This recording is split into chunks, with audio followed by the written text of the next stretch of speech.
us in the studio this morning is former National Security Advisor Roilo Golez. Welcome to Hot Copy, sir. Thank you. All right, let's get right to the point. Take us through the unanimous decision. Well, to me, the most important is the dismantling, the repudiation of the 9-dash line. Because in 1947, China, or Taiwan, at that time, even before the PROC, unilaterally declared a 9-dash line, drawing with no coordinates, claiming about 90% of the South China Sea. And when the concept of EEC came out, because of UNCLOS, it intrudes into about 80%, maybe 90% of our exclusive economic zone and that of Brunei, Malaysia, and Vietnam. But now that's gone. They're pushed back perhaps all the way to Hainan. Yeah. And that's going to be a big victory for us. Another thing is it also... So I think before you move to the other thing, we're showing you the map that actually you provided. Can you put it back on screen?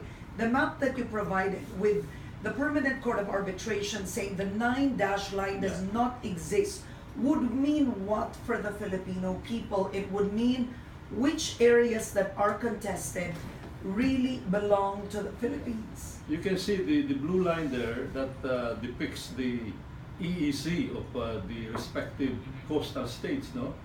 But the red line is the 9-dash line. Yeah. And you can see it really intrudes well within our exclusive economic zone and covers Mississippi Reef, Scarborough Shoal, Reed Bank, or Recto Bank. Now, with the ruling of the Arbitral Tribunal, that is now considered illegal internationally. So it would No mean basis. it would mean then that after this ruling, Chinese ships cannot have Filipino fishermen not fish. That's Because right. that was one of the reasons in 2012 that pushed it when the Filipino fishermen who have been fishing within the exclusive economic zone were kicked out by Chinese patrol In the boats. ruling of the Arbitral Tribunal, they treat Scarborough Shoal as a feature above high tide, and therefore it has territorial sea. But then it says that traditionally various nationalities have been fishing there, Filipinos and Chinese, and they should be free to fish there, and it was illegal for China to prevent Filipino fishermen starting in 2012 from fishing there. And therefore now, with this ruling, Filipino fishermen can freely fish there together with their friends, the Chinese fishermen. Or even the Vietnamese. It Even the doesn't matter. Vietnamese, that's right. All As right. long as they can claim that that is part of the traditional fishing ground. And part of the decision says that China has no historic title. That's right. They have no historic title. They have no record of exclusive control of the South China Sea. They've been claiming that they passed there, but that's not control. And because of that, our exclusive economic zone is affirmed by the ruling.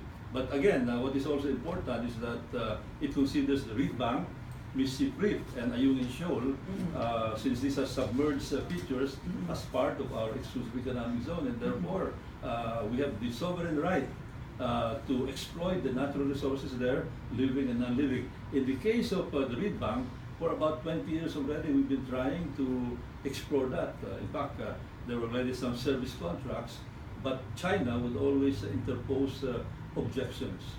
So that's going to be a big economic windfall for us. Now, what can the Philippines do after the ruling?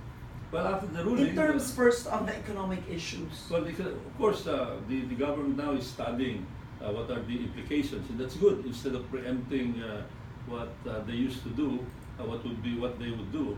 But now we should study this and let's mobilize support, because right now, even without us mobilizing support, various very important countries have already expressed their support with the ruling. Even before the ruling came out, they've been saying all parties, China and the Philippines, should honor the decision of the Arbitral Tribunal. Now, and that's good for us. Now, former Foreign Affairs Secretary Albert Del Rosario said we won on all 15 points. Yeah. First, of course, given that it's unanimous, the 9-dash line doesn't exist. No historic title coming from China. They've Filipino fishermen were traditionally fishing within the exclusive economic zone and China interfered. Talk also about the aggressive nature of China building, because that was discussed in the decision. Yeah, it's very clear also. They scolded China for destroying the environment. In fact, we've been monitoring this, and marine biologists, experts have been saying that this is probably the most massive destruction of coral reefs in the history of mankind. In the 7 reclaimed areas that they covered, Fiery Cross, Mischief Reef, Subi, Johnson, Quarteron, and those other places. In fact, they're even now eyeing Scarborough Shoal. I hope that with this, this is going to put a stop to whatever plans they have to also develop Scarborough Shoal, which is well within our exclusive economic zone. But we have to clarify, the decision in no way does not dictate China's actions. In other words, I wanted to ask you, this is for our viewers, I read the decision. The decision does not tell China to leave the contested areas. Well, they declared their presence illegal. But of course, there's no enforcement agency that can make this possible. But I think world opinion will do this. Maybe they'll say we'll ignore it now. They'll say it's null and void. They'll keep on saying that maybe tomorrow. But with severe international pressure, and this is already happening even before, I think they'll have their second thoughts here. So sabi ko nga, we're not alone here. In fact, when they declared that there is no basis for the 9-dash line, it's not only the Philippines benefiting.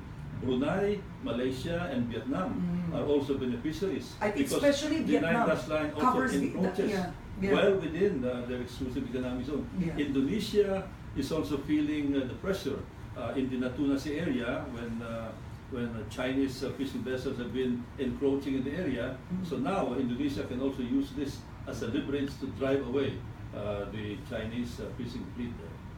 All right. Now, after this decision, wherein I mean, it was 4 years in the waiting, what is the implication of this or impact in ASEAN? Well, the ASEAN will remain ASEAN. You know, there are different dynamics there. I don't know if ASEAN would be a good organization to settle the disputes here, because we have some intractable opposition there in the likes of Cambodia, for example, Laos, maybe even Myanmar, that would make it almost impossible at this point to have even a consensus, to have even a strong statement, just like what happened about a month ago, when they came out with a strong statement, but in just a few hours they had to withdraw. All right, we're going to take a quick break. We'll be right back. Joining us after this particular Gap on Hot Copy, a political analyst, Dindo Banhit, so stay with us. Former National Security Advisor Roilo Golez will still be with us on the second half of the program.